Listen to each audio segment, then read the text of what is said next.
what I did in that passing, and just using like the chicken as an example of a groove that goes from the 1 7, like a dominant 7 on the 1 to the dominant 7 on the 4. And any song that has that kind of change for enough bars for you to fit the lick in, it's simply just a passing lick. And what I'm using is Locrian mode. So I'm using Locrian. So typically, if we want to think in terms of modes on the 1, on that B flat 7 chord, typically we would think of like a Mixolydian mode. And if I look at what I was playing, I'm playing D, C, B flat, A flat, right? G, F, E flat, D.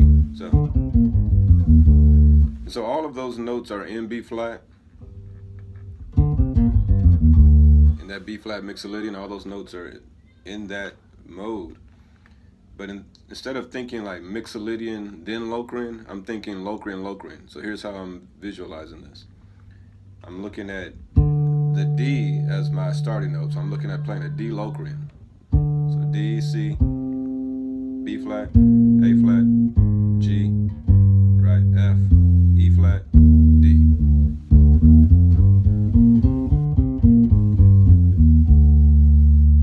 So that's pretty much all I'm playing is the Locrian mode. It just happens that since D is the third of B flat, when I play the Locrian mode on the third of the third of the key, that Locrian mode actually is like taking the Mixolydian mode and playing the third of it, you know.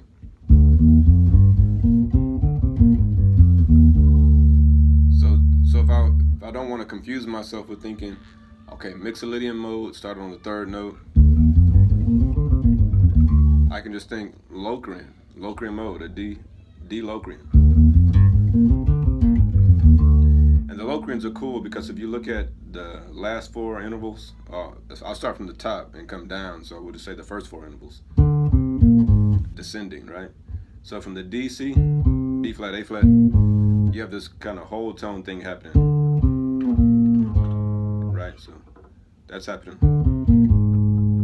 And that's kind of cool whenever you're dealing with altered dominants to, you know, kind of highlight those whole tone intervals. So Locrian mode is a great mode to use over alternate dominants, period. Because in it, if you look at what you have, you've got a flat 9. If you want to think in terms of altered dominants, the second note is lowered, which we call that a flat 9, right? Then we got that minor third, which is kind of cool. It could act like a sharp 9 instead of a minor third. Think of it as a sharp 9. So you got your flat 9, sharp 9. You've got your flat 5, sharp 5, your dominant 7, 1. So Locrian mode is like a great mode to use over altered dominants. I mean, you can have a lot of fun with it. Okay, so Locrian mode on the D, then Locrian mode on the B flat. This is where it gets really interesting. This is where you start to not hear so much just the Mixolydian elements of, you know, that scale, of the B flat scale. But now you start to hear the true Locrian tonality come out because you're hearing the 1, the flat 7 of B flat, hear the sharp 5 of B flat, you know, the flat 5 of B flat, you know, then you've got that 4, then you've got the sharp 9, flat 9, B flat.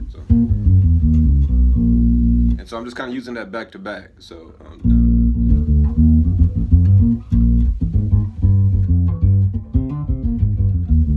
I'm just doing a little passing, almost chromatic, you know, from the 3, from the D to the E flat.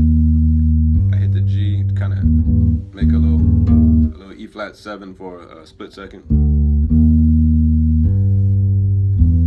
So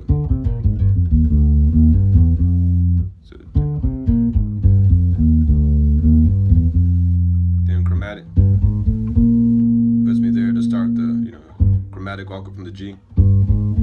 Puts me in position to now start this B flat Locrian. And then I'm going to do 2 5s, you know. So 2 5 1 4, and just using half steps to get to those intervals. You can always use a half step before or above.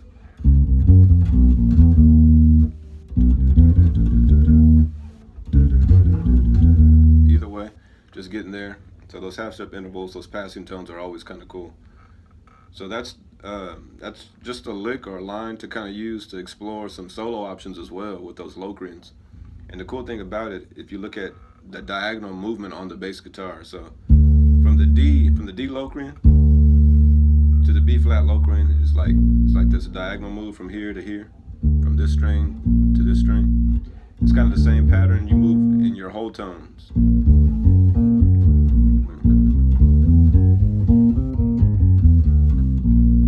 So visually, it kind of helps out too. You know, when you start dealing with the whole tone diminished, and different things you can apply to your altered dominance.